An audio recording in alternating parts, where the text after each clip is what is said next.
Hey guys, thanks for stopping by. I wanted to share my take as a 43-year-old who sits on his butt all day. Used to be a very active individual. I was looking at the Onewheel as a way to get myself back outdoors and being active again, having an active lifestyle. Unfortunately, I had a bit of a tumble, and that's what I want to talk about. The Onewheel has a thing called pushback on the Onewheel Pint. And what that is when you're starting to go too fast, it'll give a pushback. And I felt this sensation about the second or third time riding the board. I was going down the street and you would feel that slight pushback. And that's essentially what it felt like. Like you're cruising along and all of a sudden you feel the board kind of just push you back. And it was great. It was a great warning system for letting me know, hey, slow it down a little bit. The problem I had was this was the third or fourth time getting on the board, going out in my neighborhood. I crossed the street, I didn't feel that pushback. I don't know if I was just leaning too far forward or what happened. From looking at my diagnostics on the board, I see I hit a top speed of 15 miles an hour, and I can only assume that this is when it happened. There was just a complete nosedive. So the front end of the board dropped down and it sent me flying. So when I flew down, I hit my right hand on the asphalt and all the weight of my body landed on my left arm as I rolled over. So I tried to roll through it, but the problem was that initial smack on the ground ended up breaking my radius on my right arm right by the elbow. So it's not cast, but you can see I do have some abrasions and some bruises there. That's pretty sore. And then my right hand, because I slapped it down, I got this cast on today and I wish I would have taken pictures, but this was all black and blue and yellow and very unattractive. So now I'm stuck in this for about 5 more weeks. So it's 6 weeks in total. 2 broken bones, both my arms. You don't want that to happen to you. Had I been wearing wrist guard, I can certainly believe that that would have saved my hand and I wouldn't have broken my right hand. And then an elbow pad would have absorbed the bulk of that impact. Please wear your pad. Be smart.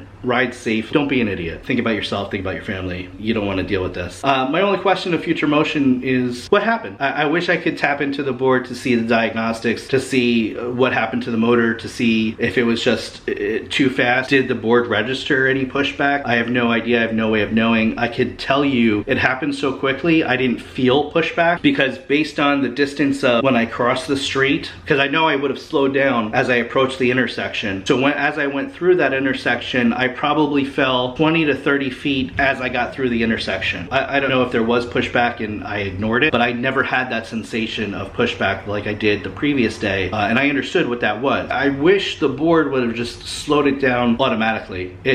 If you could write in the software to give you that pushback, why can't you put in the software to slow the board down? But as a safety measure, especially when you're first getting used to it, I wonder if they could put something in where if pushback is ignored, it would just slow down, cut the power to the wheel so that you do slow down to avoid the nosedives that I experienced. You know, it's interesting. Before I was purchasing my board, I found another Onewheel Pint on eBay, and a guy had broken his clavicle after 10 minutes on the board, and his wife was making him sell it. So, you know, these things happen. No fault of future motion. It was a learning thing. I read all the manuals. I read all the warnings. I knew what I was getting myself into. I've seen tons of videos on YouTube. So you just got to be careful. You got to be smart. Had I been wearing proper protection and had the proper pads, I wouldn't be in the situation I'm in right now. I made a promise with my wife, so I've got about 5 or 6 weeks before I'm able to get back on the Onewheel. She understands that I want to get out there and you know, this is a hobby I want to get into, and she's fully supportive of that. So we'll see what happens. I look forward to bringing you guys more content. Thanks for watching. Be sure to subscribe, click the like button, and if you have any questions or comments, please feel free to put them below. These things happen. Don't get too overconfident. I was going 15 miles an hour when I went flying. So hello darkness, my old friend.